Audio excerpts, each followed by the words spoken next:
नमस्कार, मैं हूं संजय शर्मा। आप देख रहे हैं 4 PM न्यूज नेटवर्क।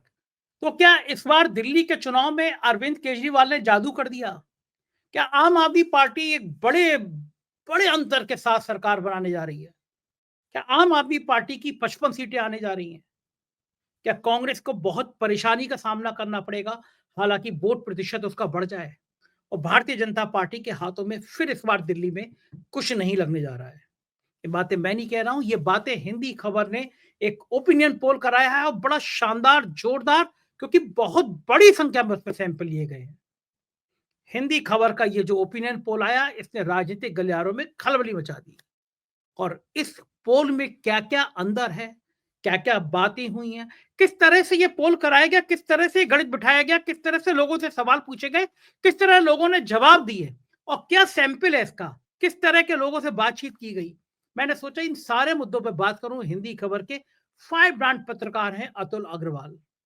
बहुत तीखा बोलते हैं, कई बार उनके इंटरव्यू में नेता माइक छोड़ के चले जाते हैं। मैंने उनसे अनुरोध किया कि मुझे आएं और बताएं कि ये जो ओपिनियन पोल आया है, इसके पीछे की चीजें क्या है, किस तरह मेहनत से उन्होंने ओपिनियन पोल तैयार कराया है, किस कंपनी ने कराया। बहुत विस्तार से मैंने उनसे बातचीत की है। आप पूरी बातचीत सुनिएगा। राजनीति की वो बातें आपको पता चलेंगी जो जानने का आपको हक है। हम सीधे चलते हैं अतुल अग्रवाल जी के पास। आप बने रहिए 4 PM, क्योंकि 4 PM की खबरों से लोग तिलमिला रहे हैं आजकल। आप देख ही रहे होंगे, हमेशा टारगेट किया जाता है कि 4 PM को लेके बड़े बड़े संस्थान भी हमारा चेहरा लगा के अपनी व्यूअरशिप लाने की कोशिश करते हैं। मेरा सौभाग्य है, मेरी कामना है, लोग मेरा चेहरा, मेरा लोगो, 4 PM का लोगो लगा के ऐसी ही वीडियो बनाते रहें। अगर उनके व्यू वैसे नहीं आ पा रहे, तो शायद 4 PM का लोगो और मेरा चेहरा लगा के उनके संस्थान चलते रहें। मैं ऐसे लोगों का दिल से स्वागत करता हूं। चलते हैं अतुल अग्रवाल के पास और जानते हैं राजनीति की, दिल्ली की राजनीति की सारी बातें। 4 PM न्यूज नेटवर्क में स्वागत है अतुल अग्रवाल जी आपका। आपने हिंदी खबर चैनल से बिल्कुल झंडे गाड़ रखे हैं। देश भर में एक कड़कती हुई दमदार आवाज किसी की नजर आती है तो वो अतुल अग्रवाल की है। और आप इंटरव्यू तो गजब का करते हैं। मैं तो बहुत सीखता हूँ, तब भी आपसे सीख नहीं पाता। कितनी तीखी शैली में, कितना बढ़िया तरीके से आप किसी की धज्जियां उड़ाते हैं। लेकिन आपने एक सर्वे का डाला, वो सर्वे ने पूरी दिल्ली नहीं, पूरी देश की राजनीति में तहलका मचा दिया। और पहला शायद सर्वे है, अभी तक मैंने देखा नहीं कहीं, शायद पहला सर्वे है जिसमें आपने दावा कर दिया कि आम आदमी पार्टी दिल्ली में पूर्ण बहुमत की, और बहुमत से काफी ज्यादा सीटें लेकर सरकार आ रही है, बना रही है, सरकार आ रही है। जी। और कांग्रेस के लिए बहुत झटका है आपका सर्वे। तो क्या वास्तव में है हकीकत? कांग्रेस तो बड़ी मेहनत कर रही है, राहुल गांधी के भाषण से बड़ा माहौल बदला है, बड़ा माहौल चेंज हुआ है, लोग कह रहे हैं, और आपने कहा आपका सर्वे कह रहा है कि जीरो। क्या खेल क्या है पूरा? संजय भाई, देश के सबसे बड़े, सबसे लोकप्रिय और करोड़ों दिलों की धड़कन बन चुके 4 PM के संपादक, और इस प्लेटफॉर्म पर आज मैं आकर अपने आप को गौरवान्वित महसूस कर रहा हूं। संजय भाई, कभी आप मेरे टेलीविजन पे आते होते थे, आज मैं आपके इस भारत के नंबर 1 प्लेटफॉर्म पर आकर बड़ा गौरवान्वित महसूस कर रहा हूं। बहुत बहुत धन्यवाद आपका। अब आपका सवाल यह है कि ये जो सर्वे है इसमें हकीकत क्या है। मैं बता दूं कि जो सर्वे है ना संजय भाई, ये हमने एक मीडिया ब्रिंक करके, माइंड ब्रिंक मीडिया करके एक संस्था है जिससे हमने सर्वे कराया।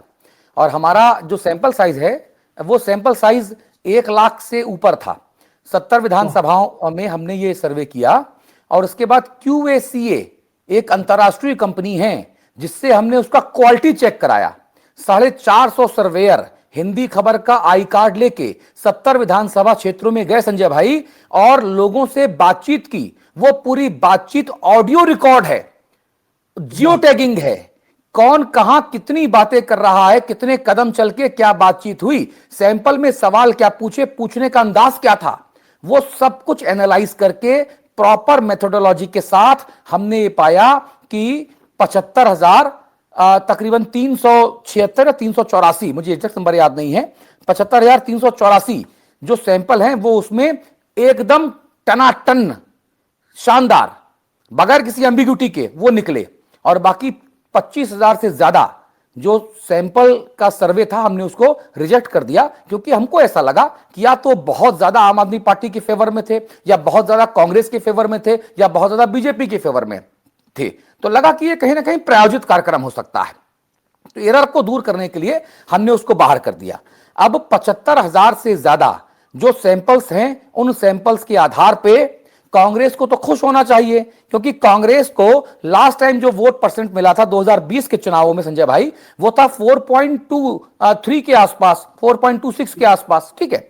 लेकिन अब उसका वोट जो शेयर है वो 1.5% बढ़ तो रहा है। मैं कहां कह रहा हूं कि कांग्रेस जो है कुछ नहीं कर रही, कांग्रेस मेहनत कर रही है, जितनी मेहनत कर रही है उतने वोट बढ़ रहे हैं। 1.54% कांग्रेस को ज्यादा मिल रहे हैं। और हैरत की बात यह है संजय भाई कि इसमें मुसलमानों के वोट ज्यादा हैं, यानी मुसलमान इस बार जिन्होंने राष्ट्रीय स्तर पे कांग्रेस पे भरोसा किया, अब वही मुसलमान अब दिल्ली के चुनावों में भी कांग्रेस को वोट दे रहे हैं। इससे क्या होगा, इस 1.5% जो वोट बढ़ रहे हैं कांग्रेस के, हमारे ओपिनियन पोल के अनुसार, उससे आम आदमी पार्टी की कम से कम 6 सीटों का नुकसान आम आदमी पार्टी को हो रहा है भाई साहब। क्योंकि आम आदमी पार्टी कांग्रेस के मजबूती से चुनाव लड़ने से सबसे ज्यादा प्रभावित हो रही है। कांग्रेस अपना खाता नहीं खोल रही है, मगर कांग्रेस पार्टी भारतीय जनता पार्टी को, नरेंद्र मोदी जी को, अमित शाह जी को, वीरेंद्र सचदेवा जी को, मनोज तिवारी जी को, प्रवेश साहिब सिंह वर्मा जी को सपोर्ट करती नजर आ रही है।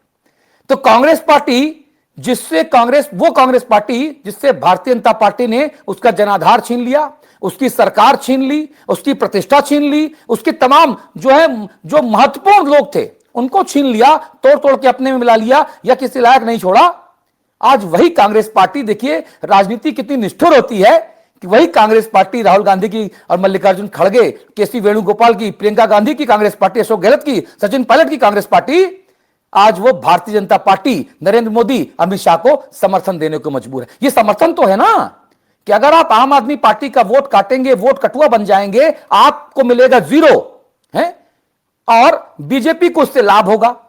आम आदमी पार्टी का वोट कट रहा है, आम आदमी पार्टी की 4 से 5 सीटें कम हो जाएंगी, तो सीटें किसको बढ़ेंगी? बीजेपी को बढ़ेंगी। और हमारा सर्वे यही कहता है कि पिछले 2020 के चुनावों के मुकाबले इस बार आम आदमी पार्टी को तकरीबन 4.5% से ज्यादा वोटों का नुकसान हो रहा है, उसकी 7 सीटें कम हो रही हैं। और भारतीय जनता पार्टी को तकरीबन 0.59%, 1% से थोड़ा ज्यादा, आधा परसेंट से थोड़ा ऊपर वोट का फायदा हो रहा है और उसको 7 सीटें आम आदमी पार्टी से छीनने में सहायता मिल रही है। और यह सहायता अनफॉर्चुनेटली या फॉर्चुनेटली कांग्रेस पार्टी कर रही है, क्योंकि कांग्रेस पार्टी संजय भाई वोट कटुआ बनकर सामने आ रही है।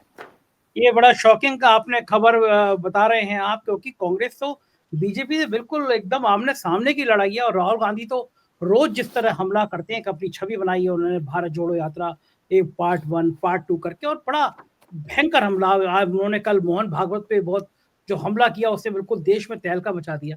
तो कारण क्या है कि अगर आपकी बात में थोड़ी देर को सच मान लूं कि कांग्रेस यहाँ पे बीजेपी के कैंडिडेट को जिताने में चाहे या अनचाहे सहायक हो जाएगी। अगर अपना कैंडिडेट खड़ा कर रहे हैं, दीक्षित जी वहां चुनाव लड़ रहे हैं, अगर केजरीवाल हार जाए या अलका लांबा आशीष को हरा दे, कोई और किसी को हरा दे, एक्स वाई को हरा दे, तो कांग्रेस को इससे क्या फायदा हो जाएगा? अगर बीजेपी की सरकार बनेगी तो वो ज्यादा कांग्रेस के लिए नुकसानदायक होगी, या आम आदमी पार्टी जो इंडिया गठबंधन का हिस्सा आज भी है, अलग तो हो नहीं गए हैं आप लोग, वो बनेगी तो कांग्रेस का फायदा क्या है जो आपके घड़े समझा रहे हैं? जरा ये समझाइए, कुछ समझ में नहीं आएगा लोगों को। देखिए काशीराम जी का जब हम चुनावी पैटर्न देखते थे ना, हम पत्रकारिता के विद्यार्थी थे, नए नए थे, तो काशीराम संजय भाई आप तो बहुत करीबी थे उनके। काशीराम क्या कहते थे? काशीराम कहते थे कि पहला चुनाव हम जीतने के लिए नहीं लड़ते हैं, हम हारने के लिए लड़ते हैं। दूसरा चुनाव हम जीतने के लिए नहीं लड़ते हैं, हम हराने के लिए लड़ते हैं। और तीसरे चुनाव में हम अपनी स्थिति मजबूत करते हैं और चुनाव जीतते हैं। कांग्रेस पार्टी की जो स्थिति है ना भाई साहब, आज वही हो गई है। कांग्रेस पार्टी अपनी हैसियत, सियासी हैसियत दिखाने के लिए इस कदर बेकरार है, इस कदर कश्मीर से कन्याकुमारी, कन्याकुमारी से कश्मीर, इस तरह से रोड नापी जा रही है। एक सफेद टी शर्ट पहन के एक चिर युवा जो कभी बूढ़ा नहीं होगा, अच्छी बात है, बूढ़ा होना भी क्यों चाहिए? अगर कोई व्यक्ति हमेशा जवान रहना चाहता तो अच्छी बात है ना, तो हमको तारीफ करनी चाहिए राहुल गांधी जी की, जो कभी बूढ़ा नहीं होगा। वो चिर युवा यहां पर पूरी कांग्रेस पार्टी को मजबूती से चुनाव लड़ता हुआ देखकर शायद खुश हो रहा होगा, पूरी कांग्रेस पार्टी खुश हो रही होगी, लेकिन कांग्रेस पार्टी के हाथ कुछ नहीं आने जा रहा है। और जीवन भर जिस कांग्रेस पार्टी ने भारतीय जनता पार्टी को पानी पी पी कर कोसा, जिस भारतीय जनता पार्टी ने कांग्रेस पार्टी की चूल्हे हिला दी, कांग्रेस पार्टी के मजबूत चुनाव लड़ने से बीजेपी को फायदा हो रहा है। अब आपने पूछा कि ऐसा क्यों? ऐसा इसलिए कि मन के भीतर एक ईगो है कि भाई कुछ नहीं है तो चलो कुछ भी कर लें, ताकि हम दिखा पाए इंडिया गठबंधन को, देखिए हमने ये किया। क्योंकि आम आदमी पार्टी अब कांग्रेस पार्टी को अलग अलग मोर्चों पर वो छकाती नजर आ रही है। पंजाब में आम आदमी पार्टी ने सत्ता किससे छीनी? बीजेपी से छीनी क्या? अरे कांग्रेस से छीनी भाई, कांग्रेस से छीनी। गुजरात में अगर आम आदमी पार्टी ने वोट ज्यादा हासिल की और सीटें ज्यादा हासिल की तो वो वोट किसका काटा? बीजेपी का कम कटा, कांग्रेस का ज्यादा काटा। दिल्ली में सत्ता किससे छीनी शीला दीक्षित के बाद? किससे? कांग्रेस से सत्ता छीनी ना। तो कांग्रेस और आम आदमी पार्टी का जो गठजोड़ है ये कहीं से स्वतः स्फूर्त नहीं है, कहीं से स्वाभाविक नहीं है, कहीं से नैसर्गिक नहीं है। ये एक, मुझे तो लगता है कि ये एक बेमेल गठबंधन था। अरविंद केजरीवाल को शायद उस वक्त देश के तमाम बड़े नेताओं की जरूरत थी। अरविंद केजरीवाल ने देश के सभी बड़े नेताओं को एक मंच पर लाकर खड़ा करने में एक फेविकोल की भूमिका निभाई।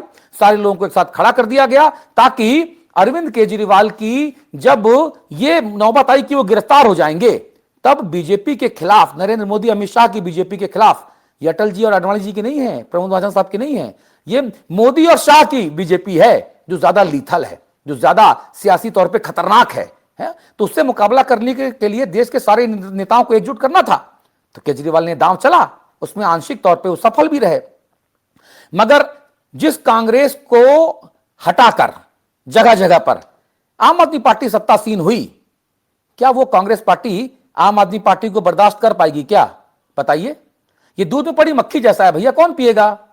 तो राहुल गांधी अब जो है वो अपना बदला लेते हुए नजर आ रहे हैं। और आपको याद करना पड़ेगा संजय भाई कि जब चुनावों का ऐलान नहीं हुआ था उसके 2 महीने पहले दिल्ली में एक नैरेटिव सेट करने की कोशिश की जा रही थी कांग्रेस की तरफ से कि आम आदमी पार्टी और कांग्रेस का गठबंधन होने जा रहा है। लोकसभा चुनावों की तरह यहां पर सीटों का फार्मूला तय हो जाएगा, कांग्रेस पार्टी और आम आदमी पार्टी मिलकर चुनाव लड़ेंगे। ये कांग्रेस की तरफ से ऑफ द रिकॉर्ड ब्रीफिंग करवाई जा रही थी। लेकिन मैंने खुद केजरीवाल से पूछा, ऑफ द रिकॉर्ड भी पूछा, ऑन द रिकॉर्ड भी पूछा, मैसेज करके भी पूछा। मैंने संदीप पाठक से पूछा, मैंने मनीष सिसोदिया से पूछा, मैंने विजय नायर से बातचीत की, मैंने भगवत मान साहब से बातचीत की, उनके आसपास के तमाम लोगों से बात की, राघव चड्ढा, संजय सिंह से मेरी बातचीत हुई। सब ने कहा, एक सिरे से आतिशी जी से मेरी बात हुई, सब ने कहा कोई गठबंधन नहीं होगा, आम आदमी पार्टी बेहद मजबूत है, चौथी बार सरकार बनाएगी। और अतुल जी आप देख लीजिएगा 2-4% वोट कम हो सकता है, 4-5 सीटें कम हो सकती हैं, लेकिन अकेले दम पे, अपने काम के दम पे आम आदमी पार्टी सरकार बनाएगी। तो आम आदमी पार्टी एकला चलो रे की रास्ते पे आगे चल रही है। अब वो कांग्रेस पार्टी का दर्द शायद यही है कि अगर आम आदमी पार्टी के साथ मिल जाती तो शीला दीक्षित की 3-3 बार की जो सरकार बनी, उसके बाद एक बार फिर से नई नवेली 10.5-11 साल पुरानी पार्टी का छोटा भाई बनकर देश की सबसे पुरानी पार्टी कांग्रेस अगर खुश होना चाहती थी तो उसके नीतिकारों को की बुद्धि पे तरस आता है। मुझे लानत है कांग्रेस पार्टी की इस सियासत पे। और अब वो गठबंधन नहीं हुआ। अब कांग्रेस पार्टी को तमाम सर्वेस में अंडा मिल रहा है। कांग्रेस पार्टी ने खुद का जो सर्वे कराया उसमें कांग्रेस पार्टी को खुद के सर्वे में 2 सीटें मिलती नजर आ रही हैं। तब कांग्रेस पार्टी कहीं ना कहीं आम आदमी पार्टी से बदला लेने की नीयत से, खिसियानी बिल्ली खंबा नोचे की नीयत से मजबूती से चुनाव लड़ने का एक दिखावा कर रही है, ताकि आम आदमी पार्टी को पटकनी दे सके, आम आदमी पार्टी को दिखा सके कि देखा तुमने हमसे गठबंधन नहीं किया ना, देखा। और उधर बीजेपी को फायदा हो जाए तो उससे मतलब नहीं है उसको। हमारे बुंदेलखंड में कहते हैं, कानी महिला आपन टेंटना निहारे और दूसरन का पल पल झांके। जो कानी औरत होती है ना, इसकी एक आंख फूटी होती है, कांग्रेस जैसी है, वो दूसरी महिला को भेंगी भेंगी भेंगी कह के चढ़ाती है। अरे बहन तू तो कानी है, तेरी तो एक आंख नहीं है, दूसरी केवल तिरछी देखती है लेकिन दोनों आंखों से देख पाती है। तो कांग्रेस की स्थिति संजय भाई आज उसी महिला की तरह हो गई है जो अपनी आंख, टेंट मतलब आंख नहीं निहार रही है और दूसरों को भेंगी भेंगी कह रही है। आप कांग्रेस से बहुत नाराज दिख रहे हैं आज मुझे, लेकिन अतुल जी इस कड़वी सच्चाई को भी स्वीकार करना पड़ेगा कि अगर राहुल गांधी की भारत जोड़ो यात्रा नहीं होती, इंडिया गठबंधन नहीं बनता, तो तीसरी बार मोदी जी सत्ता से, बहुमत से दूर नहीं रह पाते। ये तो इंडिया गठबंधन ने किया, उत्तर प्रदेश ने किया। उत्तर प्रदेश जो उनकी प्रयोगशाला थी, आप भी उत्तर प्रदेश से आते हैं, मैं भी उत्तर प्रदेश में हूँ, जो प्रयोगशाला थी वहां पे समाजवादी पार्टी और कांग्रेस ने रोका।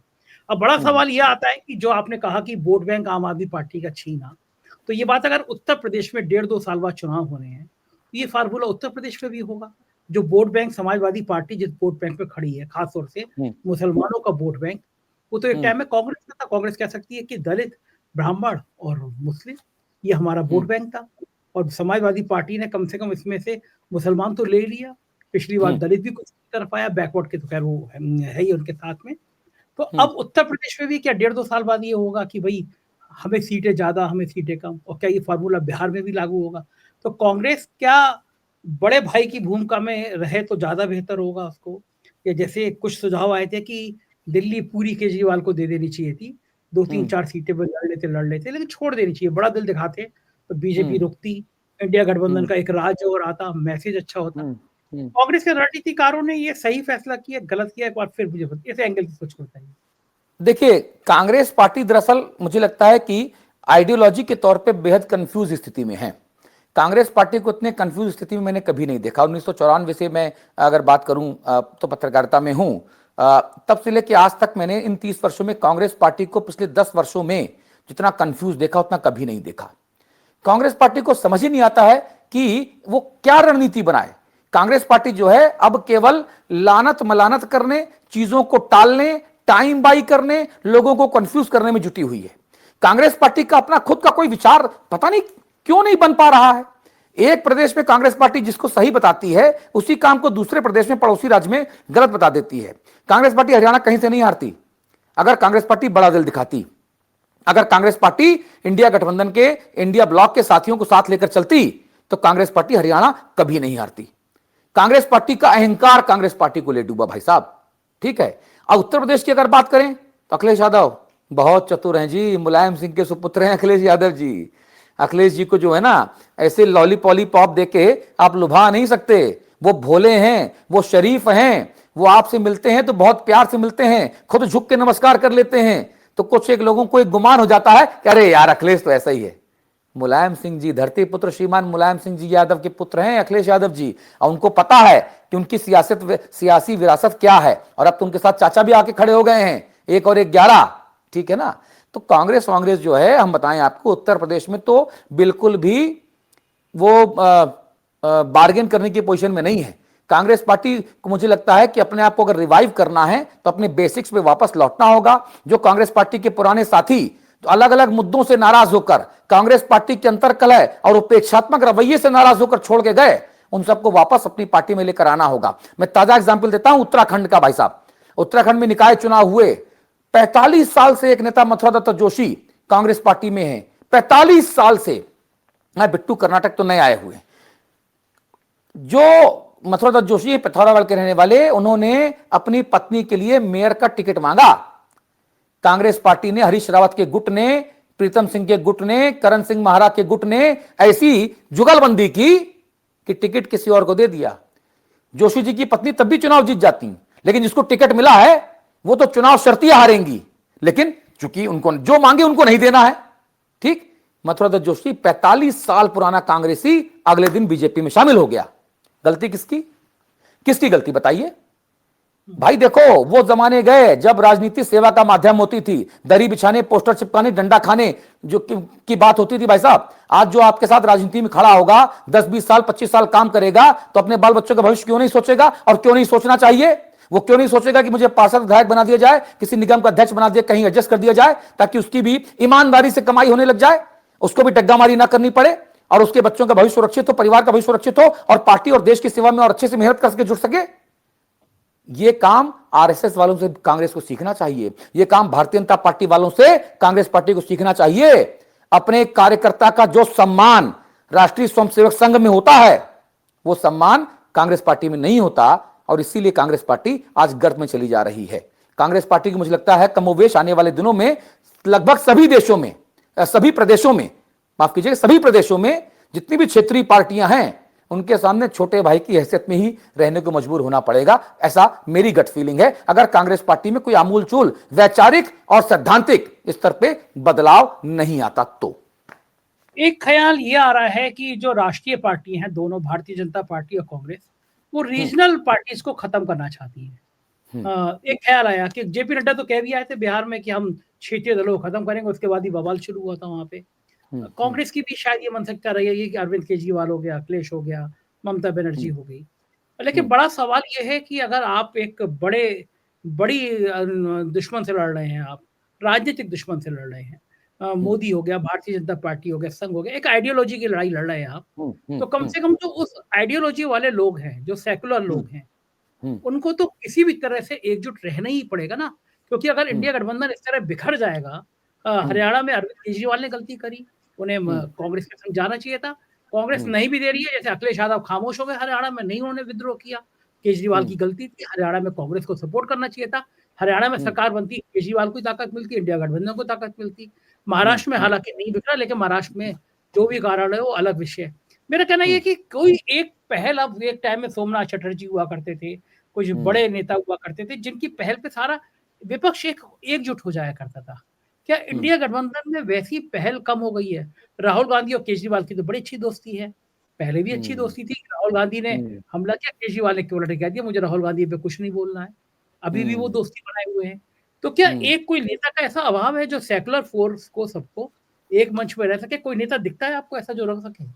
हाँ, आपने बिल्कुल सही बात कही है। चाहे वो सोमनाथ चटर्जी हों, चाहे जीएमसी बालियोगी हों, चाहे उस दौर में माननीय मुलायम सिंह यादव जी रहे हों, तब बाकी तमाम नेता रहे हों, या चंद्रशेखर जी रहे हों, मुझे ऐसा लगता है कि ये सब वो नेता रहे हैं, जॉर्ज फर्नांडिस रहे हों, ये वो नेता रहे हैं जिन्होंने अपनी छवि को अपने दल से ऊपर दिल में बसवाने की कोशिश की। उनका नेता ऐसा था, उनका नेतृत्व ऐसा था, उनकी नीतियां ऐसी थी कि लोग उनसे जुड़ते थे। विरोधी दलों के लोगों का वो ज्यादा पहले काम किया करते थे। और जो आज बदले की एक सियासत शुरू हुई है ना, कि भाई इनकम टैक्स भेज दो, पहले तो राज्य पुलिस भेजो, फिर इनकम टैक्स भेज दो, फिर सीबीआई भेज दो, फिर ईडी भेज दो, फिर मोटा भाई भेज दो, है ज्यादा कुछ हो तो भगवा वॉशिंग पाउडर तो है ही, थोड़ा डालो, गर्र गर्र गर्र गर्र 4 बार नचाओ और पटका पहना के निकाल दो बाहर, और देश में क्या बोलो, क्या हो रहा है काम, बोले जय श्री राम। ठीक, इससे नहीं बनेगा काम संजय भाई, इससे नहीं बनेगा काम। वो असहिष्णुता राजनीति में लगातार बढ़ती जा रही है, जो असहिष्णुता इस बात की इजाजत नहीं देती कि कोई हमारी आलोचना करे। मत कहो आकाश में कोहरा घना है, ये किसी की व्यक्तिगत आलोचना है। और आज हमारे सियासत में ये व्यक्तिगत आलोचना समझने और समझाने का जो दौर है वो लगातार बढ़ता जा रहा है। चाय से गर्म केतली हो रही है। नेताओं के आसपास के जो चिंटू पिंटू है, चवन्नी ठन्नी जो घूमते नेताओं के साथ, भैया क्या है, अ भैया बहुत अच्छा, ए भैया शाबाश, भैया तुम ही हो, हैं? इन चिंटू पिंटू ने ज्यादा खेल खराब कर रखा है भाई साहब। ये नेताओं की सोचने समझने की शक्ति को तकरीबन छीन कर चुके हैं। रही सही कसर किसने पूरी कर दी? अधिकारियों ने, ठप्पेबाज अधिकारी ने। ये तेरा अधिकारी, ये मेरा अधिकारी, ये भगवा अधिकारी, ये सपा का अधिकारी है। उसने और बेड़ा गर्क कर दिया देश की सियासत का, जहां पे नेताओं को अहम ब्रह्मास्मि होने का एक चस्का सा चढ़ गया है? छोटा छोटा लोग, क्या हो भैया, अरे प्रधानमंत्री बनेंगे भैया, क्या पता तुमको, लो है, कहां बनोगे प्रधानमंत्री भैया, लेकिन बनेंगे। क्यों बनेंगे? क्योंकि आसपास के चिंटू पिंटू वो सपना दिखा रहे हैं। क्या बनोगे भैया? अरे भैया दीदी मुख्यमंत्री बनी है, कहां बात करते हो? अरे सेटिंग हो गया भैया ऊपर साहब के यहां से, अल्लाह पल्ला पता नहीं, साहब फोन उठाते नहीं तुम्हारी दीदी का, है वो मिलने को घिघियाती रह जाती, साहब मिलते नहीं, और चेले चपाड़े चिंटू पिंटू चवन्नी ठन्नी दीदी को मुख्यमंत्री बनाए दे रहे हैं। और दीदी उस बोझ में, उस दिवा स्वप्न में डूबी हुई है। वाह, मन में लड्डू फूटा, हाँ दीदी बड़ा वाला फूटा। ये लीजिए, ये तमाशा हो रहा है। इसलिए जो सियासी असहिष्णुता है ना संजय भाई, वो इन सब का द्योतक है। कोई ऐसा सर्वमान्य नेता नहीं है जिसके पास नीति हो, जिसका दिल बड़ा हो, जो लोगों को साथ जोड़ता हो, जो दल से ऊपर उठकर दिल से सोचता हो और दिल से लोगों को जोड़ता हो। और दिल से लोगों को जोड़ने के लिए संजय भाई क्या करना पड़ेगा? क्या करना पड़ेगा? आपकी भलाई पहले सोचनी पड़ेगी, आपका फायदा पहले सोचना पड़ेगा। रिश्तों में गिव एंड टेक होता है। ये जो कहावत है ना भाई साहब, फ्रेज, ये टेक एंड गिव क्यों नहीं बना? बताइए, क्या क्यों नहीं बना? लोग कहते हैं ना भैया give and take, take and give क्यों नहीं है? क्योंकि पहले आप सम्मान दो, पहले आप दूसरों की भलाई करो, पहले आप इज्जत करो, हैं, प्यार से बोलो पहले आप, तब आपको वहां से इन रिटर्न चीजें मिलेंगी। तो भारत की राजनीति में असहिष्णुता बढ़ती जा रही है और इसकी वजह है पद लोलुपता, सत्ता लोलुपता, राजनीति में जो है अस्थिरता का घोर प्रभावी हो जाना। पता नहीं है कि शिवराज सिंह चौहान जो है अगली बार मुख्यमंत्री बनेंगे कि नहीं बनेंगे। क्यों? साहब ने मना कर दिया। वसुंधरा राजे सिंधिया गोल हो गई हैं, बड़े बड़े गोल लग गए जी, बर्फ में लग गए बड़े बड़े। तो ये जो सियासी असहिष्णुता है, इसकी वजह सियासी अस्थिरता है कि आप 50 साल जो है दरी बिछाइए, पोस्टर लगाइए, नेताओं के को यहां वहां घूमिए, जनता का सेवा करिए, सब करिए, लेकिन 51वें साल आपके करियर में एक नया चंपू आ जाएगा। अब बोले घाटो किनारे, साहब बोलेंगे ये बनेगा मुख्यमंत्री, वो बोलेगा हैं भैया 50 साल तो मैं काम किया, बोले हाँ बस किया तो सत्ता भी तो भोगी, चलो किनारे। इसीलिए कोई ऐसा नेता नहीं है जो दूसरों की सोचे, सभी नेता अपनी अपनी सोच रहे हैं भाई साहब, और ये गलत भी नहीं है, मुझे ऐसा लगता है, क्योंकि दौर ऐसा बना दिया गया है। आप सही कह रहे हैं कि वो आप ये जो 54-58 की बात कर रहे हैं, मैं तो देख रहा हूँ। अब जैसे मैं आपको प्रैक्टिकल उदाहरण बताऊं, अरविंद केजरीवाल जी के यहाँ से इंटरव्यू की बात होगी, मैंने एक सुझाव दिया कि मैंने कहा कि आप सब लोग एक साथ बैठिए और हम बातचीत करेंगे। बातचीत की शुरुआत में मैंने कहा कि देखिए रटे रटाए सवाल है कि दिल्ली की हवा जहरीली क्यों है, दिल्ली का ट्रैफिक, तो मैं कहा ये रटे रटाए सवाल 20 बार पूछे जा चुके हैं और 20 बार इनके जवाब दिए जा चुके हैं। मैंने कहा इस बार हम थोड़ा ऑफ बीट टाइप का इंटरव्यू करेंगे, और ये भी एक विधा है पत्रकारिता की। हमने करी, सब लोग बैठ गए, बातचीत करी, और बहुत तीखे सवाल भी हुए, ऐसा नहीं है, मेरे दर्शक जाके देख सकते हैं, उसमें बहुत तीखे सवाल भी हुए। लेकिन कुछ वही 54-58 के लोग, नेताओं में भी और मीडिया में भी, उनको पूछा कि केजरीवाल जी की यहाँ लाइन लग गई कि हमें भी इस तरह का इंटरव्यू चाहिए, मना कर दिया। अब वो लोग नाराज हैं और वो लोग कह रहे हैं कि साहब हम लोग जो है हम ये क्यों नहीं दिखा रहे हैं कि दिल्ली में त्रिकोणीय लड़ाई है, तीनों में कोई जीत सकता है। अब अतुल जी आप मुझे बताइए मैं कैसे कह दूं कि कांग्रेस वहां चुनाव जीतने की स्थिति में आई है?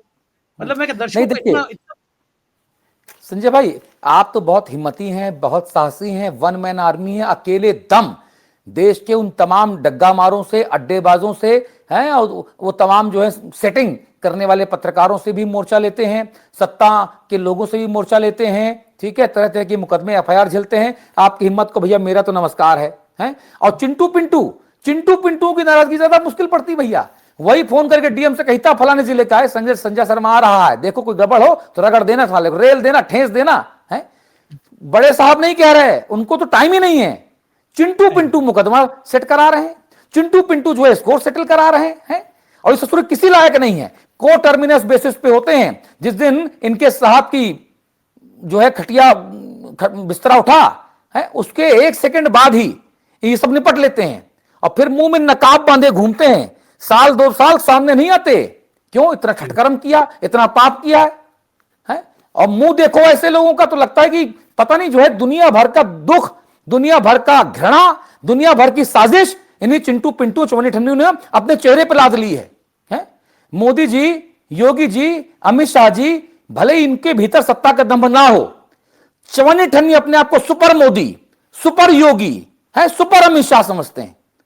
ये लोग असली बवाल की जड़ हैं। और आपने बिल्कुल सही कहा कि आपको यह कहने की जरूरत नहीं है संजय भाई कि दिल्ली में मुकाबला त्रिकोणी है, त्रिकोणी है ही नहीं। दिल्ली में मुकाबला केवल 2 कोणी का है। नंबर 1 आम आदमी पार्टी है जो सत्ता को रिटेन करती नजर आ रही है, अभी हाल फिलहाल, आज हम इस तारीख में बैठे हैं तब। दूसरे नंबर पे भारतीय जनता पार्टी रहेगी, तीसरे नंबर पे कांग्रेस पार्टी रहेगी अगर मेहनत करेगी तो, चौथे नंबर पे निर्दलीय और अन्य रहेंगे या छोटे मोटे दल, जैसे AIMIM असदुद्दीन ओवैसी वाली पार्टी, उन्होंने दिल्ली दंगों के जो आरोपी हैं ताहिर हुसैन, उसको टिकट दिया है मुस्तफाबाद से। वहां आम आदमी पार्टी से आदिल अहमद खान APMC वाले वो चुनाव लड़ रहे हैं, जिनकी स्थिति मजबूत है भारतीय जनता पार्टी से। तो अब वहां पर क्या हो रहा है कि ताहिर हुसैन जो है ना, वो टिकट वो वोट कटुआ है। अब लोग कहते हैं AIMIM जो है वो बीजेपी की बी टीम है, लोग कहते हैं, मैं कहूं ना कहूं उससे फर्क नहीं पड़ता, लोग कहते हैं। और मेरा कहना ना, मैं तो छोटा पत्रकार संजय भाई है, उससे क्या फर्क पड़ रहा है, लेकिन लोग ऐसा कहते हैं। अब ताहिर हुसैन जो दिल्ली दंगों का आरोपी था, जिसको आम आदमी पार्टी ने अरविंद केजरीवाल ने बाहर निकल दिया था आरोप लगने के तुरंत बाद, अब वो वहां पर मुसलमानों के वोट काट रहा है। मुस्तफाबाद में 42% मुसलमान हैं, मुसलमान मतदाता 42%, और 58% वहां पे हिंदू मतदाता है, मतलब नॉन मुस्लिम मतदाता है, इसमें सब आते हैं, जैन, बौद्ध, सिख सब आते हैं। अब बताइए, अगर 3 जगहों पे वोट बटेगा, कांग्रेस ने भी मुसलमान दिया, आम आदमी पार्टी ने मुसलमान दिया, ताहिर हुसैन भी खड़ा हो गया है, और वहां बिष्ट साहब, जिनकी करावल नगर के सीट को कपिल मिश्रा को दे दिया गया, 5-6 बार का विधायक, और वो रोया, हमारे हिंदी खबरें कैमरे पर रोया, वो आदमी विधायक, सिटिंग विधायक बीजेपी को रोया वो, क्यों? कपिल मिश्रा को करावल नगर सीट दे दी गई और उसको भेज दिया गया मुस्तफाबाद। बिष्ट साहब आ गए मुस्तफाबाद और दावा कर रहे हैं जीतेंगे। बताओ कैसे जीतेंगे? एक ही शर्त में जीतेंगे, अगर ताहिर हुसैन, कांग्रेस पार्टी के मुस्लिम मतदाता, मुस्लिम उम्मीदवार, और आम आदमी पार्टी के मुस्लिम उम्मीदवार आदिल अहमद खान के बीच में 42% मुसलमान वोट अगर बट जाएगा तो बीजेपी जीत जाएगी। तो ये जो पूरा गेम है ना, ये गेम इस तरह से प्लान किया गया है पड़ेगा। आपने देखा है फील्ड पे जाके, आपके लोगों ने देखा है। मायावती कह रही है कि इस बार तो दिल्ली में बसपा की सरकार बनेगी, उन्होंने ट्वीट किया है। मायावती तो ये भी कह देना अगर ट्वीट करके भाई साहब, एएनआई का सिंगल माइक पे बैठ जाती हैं, उसको कहती हैं प्रेस कॉन्फ्रेंस। हैं? क्या क्या प्रेस कॉन्फ्रेंस है बहन जी, हैं? वो कह दे कि अब डोनाल्ड ट्रंप के बाद अगली अगली राष्ट्रपति मैं बनूंगी अमेरिका की, वो ये भी कह सकती हैं। समझ में आई ना? वो इकलौती ऐसी महिला नेता हैं जिनके ऊपर घोटालों के इतने बड़े बड़े आरोप लगे, इतने बड़े बड़े बड़े हैं। हाथी ने इतना रुपया खाया और तब भी अंडा दिया। समझ गए? सदन में नहीं पहुंचा, अंडा दिया हाथी ने, अंडा है। अब बड़ा बड़ा रुपया खाया, देखो पत्थर पत्थर पत्थर पत्थर पत्थर लगा दिया है। टिकट पैसा देके जाता, वो रसीदें देती बहन जी, उन रसीदों को पहले भरो, खुद से भरो, अपनी जेब से लगाओ पैसा, या लोगों से चंदे के नाम पे ले, लेकिन टिकट तब मिलेगी जब रसीद बुक पूरी छप के आ जाएगी। नसीमुद्दीन सिद्दीकी ने जो है वो दिखाया था ना, ऑडियो सुनाया था ना पब्लिकली, सबके सामने था ना। फिर तो बहन जी तो देखो बताएं, बहन जी संजय भाई बीजेपी की अनुकंपा पे बाहर हैं। बहन जी को लगता है ज्ञान दे दिया गया है कि जो स्क्रिप्ट आया वहां से बीजेपी दफ्तर से, चुप्पे चाप वही करो।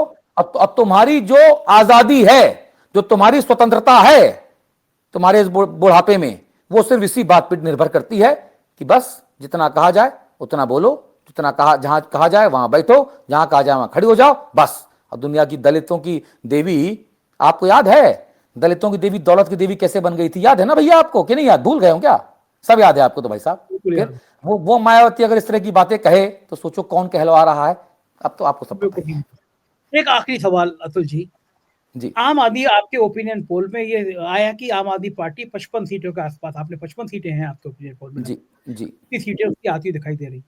ऐसी कौन सी चीज है जो केजरीवाल ऐसा जादू कर पा रहे हैं कि इतने सालों बाद इतने आरोप लगे, गंभीर गंभीर आरोप लगे, शराब से लेकर तमाम बड़े बड़े आरोप लगे, उसके बावजूद भी अगर सरकार बना लेते हैं वो, तो ऐसी कौन सी चीज है, केजरीवाल का कौन सा जादू है जो लोगों को पसंद आ गया है?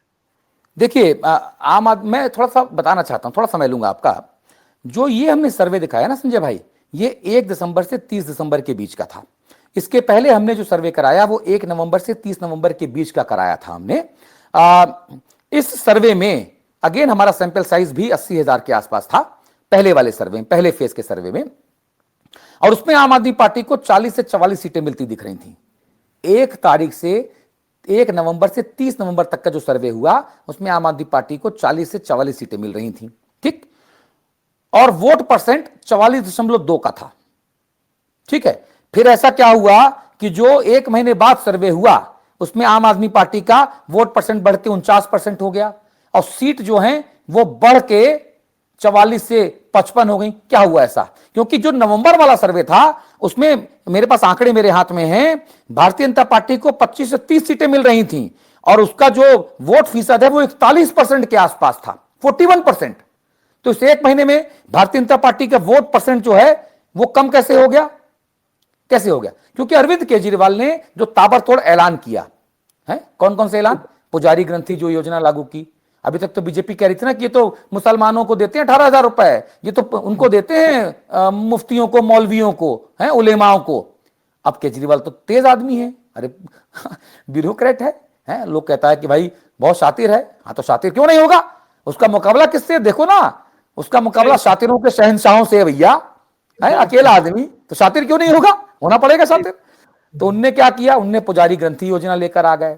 फिर उन्होंने जो है वो लाडली बहना योजना की काट खोज दी।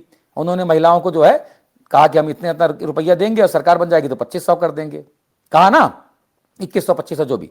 उसके बाद उन्होंने कहा कि तीसरा क्या करें? तो उन्होंने कहा कि भाई वो संजीवनी योजना ले आए, आयुष्मान योजना की काट, और लोगों को समझाया कि आयुष्मान योजना का लाभ किन किन दशाओं में नहीं मिल सकता। अगर आपके पास पक्का घर हो, अगर आपके पास जो है वो राशन, क्या मोबाइल फोन हो, अगर आपके पास जो है गाड़ी हो, मतलब मोटरसाइकिल, कुछ भी जो उसके दो थे, तो आपको नहीं मिल सकता। और लाभ मिलेगा भी तो 5 लाख रुपया का मिलेगा। अगर परिवार में 2 लोग बीमार हो गए और किसी एक आदमी की इलाज में 5 लाख का खर्चा हो गया तो दूसरा आदमी अपनी जेब से पैसा कराया तो मर जाए।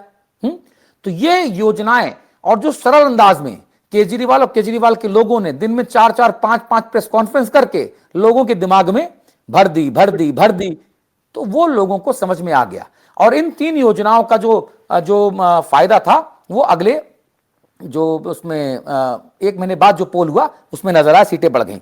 अब उसकी जीत की वजह क्या है? जो पुरानी योजनाएं वो तो हैं ही, जिन योजनाओं को एलजी साहब ने रोकने की तमाम कोशिश की, भारतीय जनता पार्टी ने रोकने की तमाम कोशिश की। और देखिए, जो राहुल गांधी ने किया, संजय भाई ध्यान दीजिएगा, जो राहुल गांधी ने किया, जिस वजह से नरेंद्र मोदी जी की पूर्ण बहुमत की सरकार नहीं बनी, वो क्या था? ये लोग आ जाएंगे, संविधान बदल देंगे, ये लोग आ जाएंगे, आरक्षण खत्म कर देंगे। और बीजेपी के एक दो महामूर्ख नेता, जिन्होंने खुद 156 इंच का सीना, मोदी जी कहते 56 इंच का, उनने 156 इंच का सीना दिखाया और कह दिया 400 के पार आएगा, संविधान बदल देंगे। हैं अरुण गोविल साहब, हैं वो रामचरित रामायण सीरियल के राम साहब, मेरठ के सांसद, वो उनने कह दी ये बात। सोचिए आप, एक साउथ वाले हेगड़े साहब, उनने ये बात कह दी है। एक बार राजस्थान से एक नेताजी सामने आया, उन्होंने कहा संविधान बदल देंगे, आए 400 पार बताते हैं। अयोध्या से लल्लू सिंह, हाँ लल्लू सिंह बताइए, हाँ लल्लू सिंह। तो अब राहुल गांधी ने इसको पकड़ लिया और लोगों को समझा दिया, बार बार बार बार बार बार वो संविधान की पुस्तक दिखा के, भले खुद ना पढ़ा हो, लेकिन लोग बता दिया कि संविधान देखो बदल देंगे, बदल देंगे, बदल देंगे। ठीक, तो मोदी जी पूर्ण बहुमत सरकार नहीं बना पाए। वही जो है काम केजरीवाल साहब ने किया। क्या उन्होंने समझाया दिल्ली की जनता को कि सारी बातें ठीक हैं, हम तो 3 बार से हैं, चौथी बार भी आपका प्यार मिलेगा तो हम आएंगे, हम ईमानदार हैं, कट्टर ईमानदार हैं। लेकिन बीजेपी वाले अगर आ गए तो फ्री पानी खत्म कर देंगे, फ्री बिजली खत्म कर देंगे, हैं जो योजना आपको मिल रही हैं, चाहे वो फरिश्ता योजना हो, चाहे स्कूल ऑफ एमिनेंस हो, चाहे वो मोहल्ला क्लिनिक हो, वो सब खत्म हो जाएगा। अब भारतीय जनता पार्टी के नेता बार बार बार बार फ्री की रेवड़ी, फ्री की रेवड़ी, फ्री की रेवड़ी नहीं मिलनी चाहिए। युवाओं से नरेंद्र मोदी आह्वान करते नजर आए कि फ्री की रेवड़ी नहीं लो, फ्री की रेवड़ी नहीं होनी चाहिए। और अब हम आज अभी ऑफिस से घर आ रहे थे तो एफएम रेडियो में सुना हमने, नरेंद्र मोदी जी की आवाज में एक विज्ञापन चल रहा था। उन्होंने कहा कि कोई भी योजना नहीं बदली जाएगी, कोई योजना बंद नहीं की जाएगी, वो रेडियो में सुनाया जा रहा था। ठीक है, और उसको अच्छे तरीके से लागू किया जाएगा। तो कल तक ये भारतीय जनता पार्टी जो अरविंद केजरीवाल को पानी पी पी के कोसती थी कि आप फ्री का कल्चर, फ्री का रेवड़ी कल्चर लेकर आ रहे हो, इससे समाज में गलत मैसेज जा रहा है, युवा बिगड़ते जा रहे हैं, वही नरेंद्र मोदी जी का प्रचार उनकी आवाज में क्यों चल रहा है कि कुछ भी बदला नहीं जाएगा। दूसरी बात, आप प्राउडली कहते हो ना कि देश में 80 करोड़ लोगों को हम फ्री में राशन पानी दे रहे हैं, तो आपका फ्री फ्री और केजरीवाल का फ्री गलत।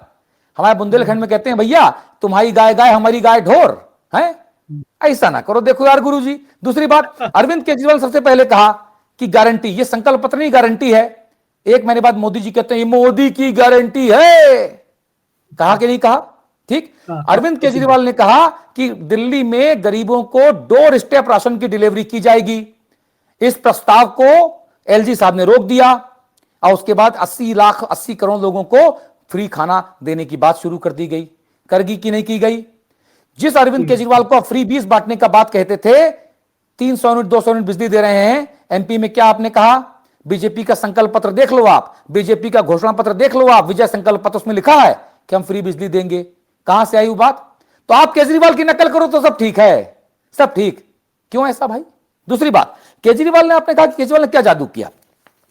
केजरीवाल की जो फ्री बीज स्कीम्स है ना, ये उनका जादू है संजय भाई, और उससे लोग लाभान्वित हो रहे हैं। आप मेरी बात मानिए, मैं दिल्ली आता जाता रहता हूं, हमारे 2-3 रिपोर्टर वहां रहते हैं, उसका असर हो रहा है। दूसरी बात, अगर फ्री बीज का फायदा नहीं था तो प्रवेश साहिब सिंह वर्मा अपने घर के बाहर 1100 रुपया के लिफाफे काय बांट रहे थे, काय बांट रहे थे हैं, और कान में कहलवा रहे थे कि सरकार बन जाएगी, जीत जाऊंगा तो 2500 रुपया और दूंगा, दीदी हमको वोट देना, काय कह रहे थे। और हमने प्रवेश साहिब सिंह वर्मा का इंटरव्यू किया अभी 4-5 दिन पहले, हमने कहा कि हम दिल्ली की भावी मुख्यमंत्री से बात कर रहे हैं, तो बोले वो तो पार्टी आलाकमान तय करेगी, लेकिन आप नई दिल्ली सीट से भावी विधायक से जरूर बात कर रहे हैं।